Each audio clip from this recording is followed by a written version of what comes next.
सुन ली कान्हा जी ने पराग कोठारी की प्रार्थना, कर दी बेटी की मनोकामना पूरी। नमस्कार दोस्तों, स्वागत है आपका आपके अपने चैनल हंग्री स्पिरिट्स में। हंग्री स्पिरिट्स देख रहे सारे दर्शकों का मैं अंजू शर्मा दिल से स्वागत करते हैं। हवन में सब लोग अपने अपने तरीके से प्रार्थना कर रहे थे, प्रेयर्स कर रहे थे, अपनी दिल की बात कान्हा जी से शेयर कर रहे थे, जिसमें पराग कोठारी अपनी बेटी के लिए मनोकामना कर रहा था कि उसको खुशी मिले, जो भी उसकी मनोकामना थी। और फिर उसने जीत की बात की जो राही के लिए क्लियर था, बट कान्हा जी के लिए क्लियर नहीं था, जैसा हम इस सीरियल के एपिसोड में देख पाए हैं। तो कान्हा जी तो वही करते हैं जो सही है, क्योंकि उनके जो दरबार है उसमें कहते हैं ना, देर है अंधेर नहीं है। तो अब अंधेर तो नहीं है, प्रार्थना तो सबने की है वहां पे, और सबकी प्रार्थना कान्हा जी देखेंगे, सुनेंगे, उनके कर्मों के हिसाब से उस प्रार्थना का जो है रिजल्ट भी मिलेगा।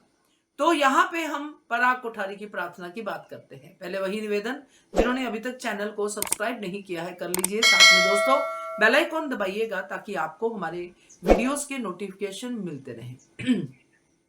पराग कोठारी चाहे भूल गया हो कि उसकी बेटी प्रार्थना भी है, मगर कान्हा जी नहीं भूले हैं। पराग कोठारी चाहे अपने बेटी को भूलकर सीधा राही को ही सब कुछ मानना शुरू कर दिया हो, मगर कान्हा जी नहीं भूले हैं।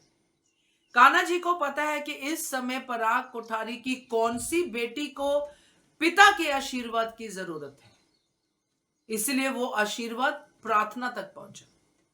जिसका नाम ही पराग कोठारी ने प्रार्थना रखा था, उस प्रार्थना को ही भूल गया। मगर कान्हा जी कैसे भूले?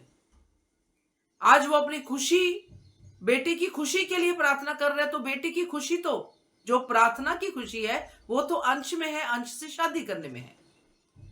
तो इस तरफ वो प्रार्थना जो ज्यादा ही प्रार्थना हो रहा है, इस तरफ ये प्रार्थना जो पराग कोठारी कर रहा है, उस तरफ दूसरी प्रार्थना जो गली में, मोहल्ले में, मंदिर के आगे, जैसे भी लोगों के सामने जलील हो रही है। उसके ऊपर चरित्रहीनता का इल्जाम लग रहा है, मगर इस बात को कुछ लेना देना नहीं है।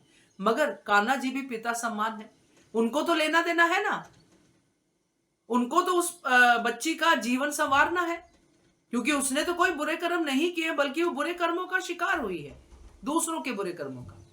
तो उसका भला तो करना ही है। अब पिता के दिल से बेटी के लिए दुआ निकली है, तो दुआ तो पूरी होगी। कान्हा जी से तो पराग की कोई कंप्लेन होगी ही नहीं। कान्हा जी कहेंगे, जैसे हम कहते हैं ना, अंतरात्मा बोलती है, अंतरात्मा बोलेगी कि भाई मैंने तो तेरी बेटी का भला कर दिया, उसको इतना अच्छा लड़का मिला, वो भी दूसरी मैरिज में अंश जैसा लड़का मिला जो उसकी केयर करता है, उसकी रिस्पेक्ट करता है। तो तेरी बेटी की तो भलाई ही भलाई है, खुशी ही खुशी है इसमें। तो कान्हा जी ने असली बेटी को दुआ दे दी है। ये जो बेटी लेके राही को घूम रहा है पराग कोठारी, मेरी बेटी मेरी बेटी मेरी बेटी की खुशी, ये पता नहीं ऐसा साउंड कर रहा है जैसे पराग कोठारी का कोई बच्चा था नहीं, एक बेटी मिली है, इसलिए सारा प्यार उस बेटी पे निछावर कर रहा है। मगर कान्हा जी तो जानते हैं कि पराग कोठारी के 2 और बच्चे हैं। तो सही प्रार्थना सही जगह पे पहुंच गई है, कान्हा जी ने अपना इंसाफ कर दिया। क्या कहते हो आप इसके बारे में? कमेंट कीजिएगा। देखते रहिए channel hungry spirits. Thank you so much.